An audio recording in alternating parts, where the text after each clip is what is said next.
Sorry, it seems you've caught me being epic.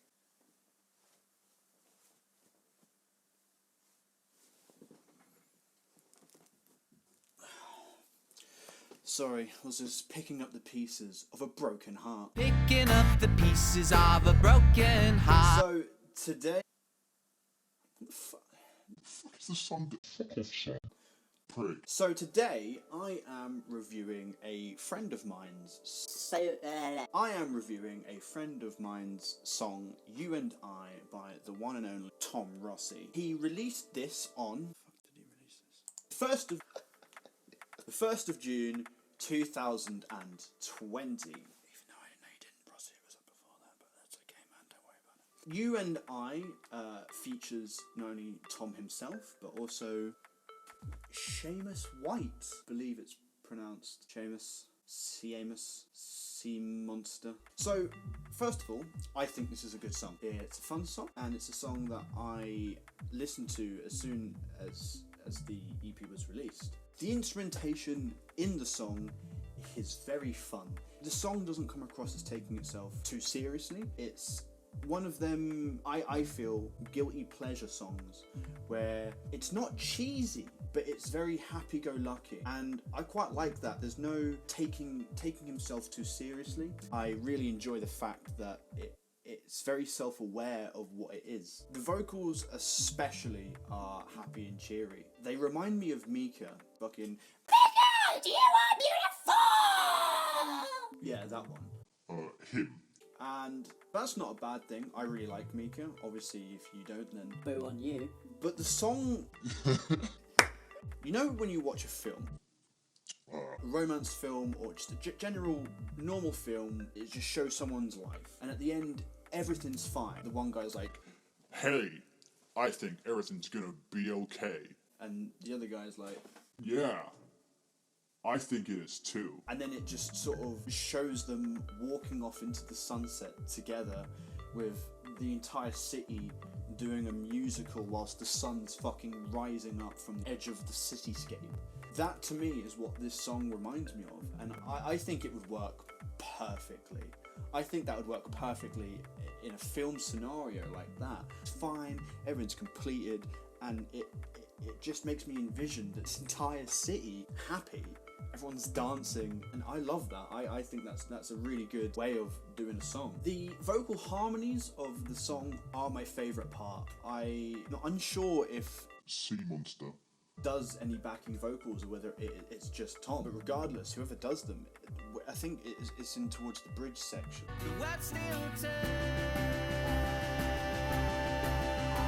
Yeah, that bit. It works. It's so enlightening and happy that when I very first listened to it, I had a big fucking grin on my face because I was like, yeah, you know what? Everything's gonna be okay.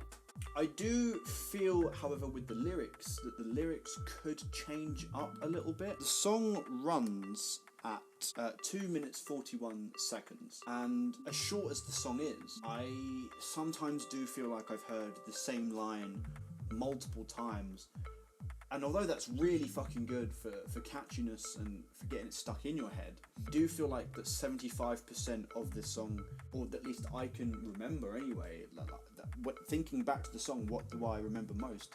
And it's the same lines. And although that's really good, and I think that's really good for catchiness, I do feel like most of the song is taken up by the same lyrics. Obviously that's just my opinion. Maybe having some more extra segments where the lyrics are different could have benefited it very good way to bring it to a new level.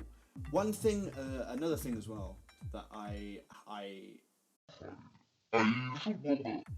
personally thought could have changed is at the very beginning you're introduced with this mellow guitar line, and then it suddenly goes into quite a country folk rhythm and singing. But then towards the end of the song, I felt like I was listening to a completely different song, because it didn't feel as country folk as it first presented itself to be. So initially we got the and then at the end it's the it just feels not that it's a bad thing, but it just The two could have been two separate songs. So the beginning intro and verses, for me, didn't really cooperate well with the ending and the chorus. So I definitely think that going into this, expect difference in the verses and in the choruses, but a difference that I don't think gels particularly too well. It works to a standard, because this is obviously how Tom has written the song, and it works well in that aspect. But I think in terms of keeping the same mood and keeping the same feel for the entire song, that I think that the whole song should have either sounded like how it was first interpreted or how it eventually came to be. The production on the song, I'm not a production student or know anything about production, so please don't kill me. I think, was really good. Everything blends really well. There's nothing that overbears too much. I definitely think that when the vocals come in with the bridge section I mentioned earlier, nothing kind of pushes anything out of the way.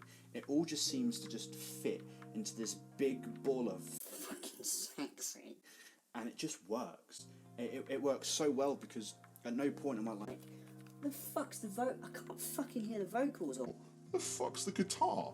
because it all seems to gel really nicely together to create this, as I said, romantic love film piece. Yeah, overall, this has been a bit of a shorter review compared to the last one. However, this is just the one song rather Than 12 songs of absolute dog shit. But I hope you enjoyed the video, and if you'd like to see me review anything else, make sure to leave a comment, please give me a like and subscribe. Cheers! Okay, Dan, this is the point where you do like the really fucking cringy fucking outro. Put your hand towards the camera or something. Yeah, definitely fucking worked. Oh, you're so good.